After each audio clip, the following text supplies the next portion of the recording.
Sveiki! Ar kada nors jums kyla noras paklausti, kiek laiko nekvėpavusi po vandeniu gali išbūti Rūta Meilutytė? Kokiu instrumentu muzikos mokykloje grojo Egidijus Dragūnas? Kiek kalbų moka Algimantas Čekuolis? O gal dar yra daugybė kitų žmonių, kurių jūs norėtumėte kažko paklausti? Jeigu taip, tai ši laida kaip tik jums. Nes čia klausimų savo srities profesionalams užduoda žiūrovai. Tai yra jūs. Ir šiandien į jūsų klausimus mielai sutiko atsakyti aktorė Aušra Štukytė.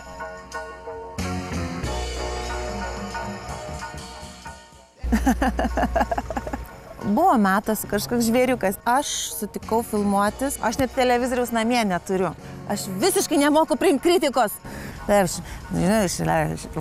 Taigi žiūrovai klausia. Jeigu tik reinkarnacija, koks manai gyvūnas buvai praeitame gyvenime?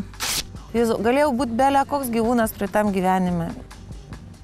Tikriausiai buvau koks krokodilas. Pas kokį režisierių norėtum filmuotis? Buvo metas, kai aš svajojau apie režisierių Tarantino. Visada maniau, kad tai artimiausias mano režisierius, kuris artimiausiai suvokia pasaulį taip kaip aš. Na, tai kaip jis galvoja, kaip jis mąsto, jo humoro jausmas, jo apskritai požiūris į gyvenimą yra toks, atrodo paviršutiniškas, bet iš esmės labai gilus.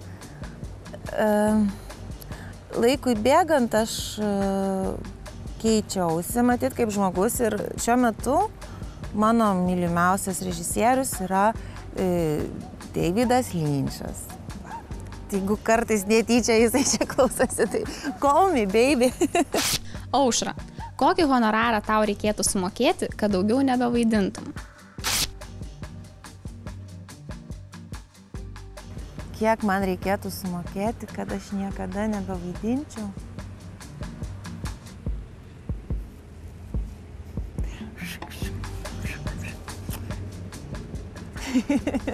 Nu daug, labai daug. Ir ne 1 milijoną, gal net milijardą. Ir nežinau, gal eurais reikėtų prašyti. Visą tą pauzę, kuri čia tiek ilgai užtruko, tai aš ne pinigus skaičiavau, aš galvojau, ką aš dar galėčiau daryti, kas mane vienodai kaip žmogų patenkintų. Tai sugalvojau, kad kažkaip tikriausiai užsiimčiau kokią nors labdaros veiklą, bet vėlgi, jeigu neturėčiau pajamų, reikėtų kažkaip visą tai padengti, todėl ir skaičiavau, kad labai daug pinigų reikėtų. Aš norėčiau sužinoti, ar kada nors esi dvėjojusi dėl savo profesijos pasirinkimo? Buvo metas, kai maniau, kad tikriausiai mano aktorinė karjera baigėsi, nes darbų neturėjau, pasiūlymų taipogi nesimatė horizonto linijoje. Bet kažkaip viskas savaime susidėliojo, susitvarkė. Bet kaip po tokio nuosprendžio savo pasirinkimui niekada nebuvo atėję į galvą, kad o Dieve, kam aš tai padariau, jei reikėtų rinktis iš naujo, tai tikrai niekada nebestočiau į muzikos akademiją. Visada žinojau, kad tą patirtį, kurią gavau neįkainuojama ir ji yra dalis manęs. Tai jau nėra vien tik tai mano profesija. Aušra, kokį patį blogiausią darbą esi dirbus? Ar yra iš vis blogų darbų? Aš paklausčiau taip, atsakyčiau į klausimą. Mano asmeninė nuomonė, blogų darbų nėra. Tiesiog, tikrai, darbų pasitaiko sunkių ir dažniausiai vis tik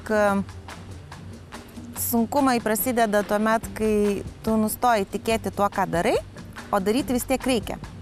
Tu matai, kad produktas, rezultatas iš tiesų bus labai vidutiniškas arba netgi žemiau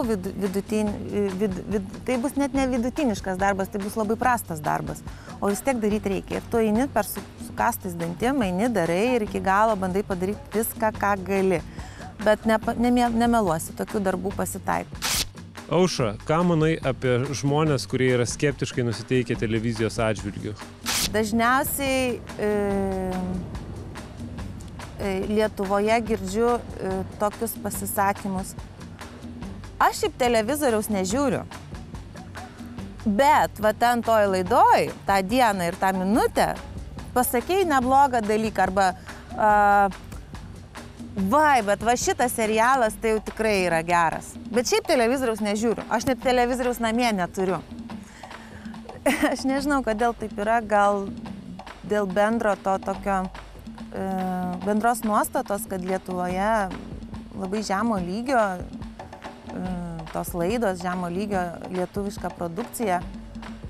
Bet man labai keista, kodėl visame pasaulyje pripažinti serialai arba kino filmai, kurie gauna didelius apdovanojimus, kažkodėl tai surenka pačius mažiausius reitingus, o laidos apie tai, kaip kaimynas metė akmenį kitam kaimynui langus, taiga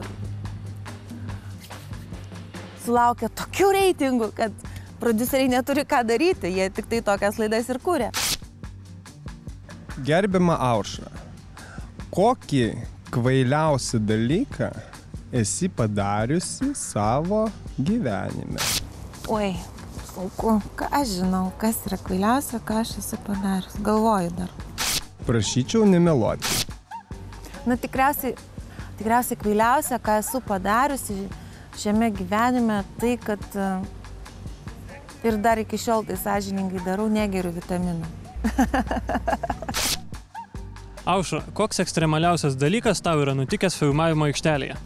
Pats baisiausias nutikimas filmavimo aikštelėje buvo toks. Aš sutikau filmuotis merginos asistentės vaidmenį, kuri stovi šalia medinės sienelės ir jam mėtomi peiliai. Pirmoji mano reakcija buvo tikrai ne 100%, ne jūs ką juokaujat, bet po maždaug 1,5 valandos įkalbinėjimų aš vis tik pasitikėjau tuo žmogum, kuris buvo profas, tuo užsiminėjo daugelį metų, bet aš nemeluosiu. Tai baisu man dar niekada nėra buvę. Ir nenorėčiau to pakartoti dar kartą. Aušra, kaip tu reaguoji į kritiką? Aš asmeniškai galvoju, kad aš reaguoju į kritiką kaip suaugęs, brandus žmogus, bet esu girdėjusi ir tai gana dažna pastaba mano gyvenime, kad aš visiškai nemoku priimti kritikos, iškart puolu gintis. Vat, nežinau, kažkoks žvėriukas viduje matyti sėdi toks. Aš tai viską gerai darau, vat kiti tai labai blogai viską daro. O ar skaitai internetinius komentarus apie save?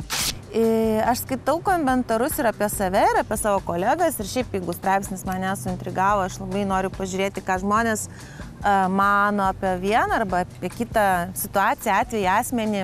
Bet mane dažnai labai nuvilia, kad komentarai labai neoriginalūs ir neįdomus. Retas, kuris iš tiesų vertas dėmesio.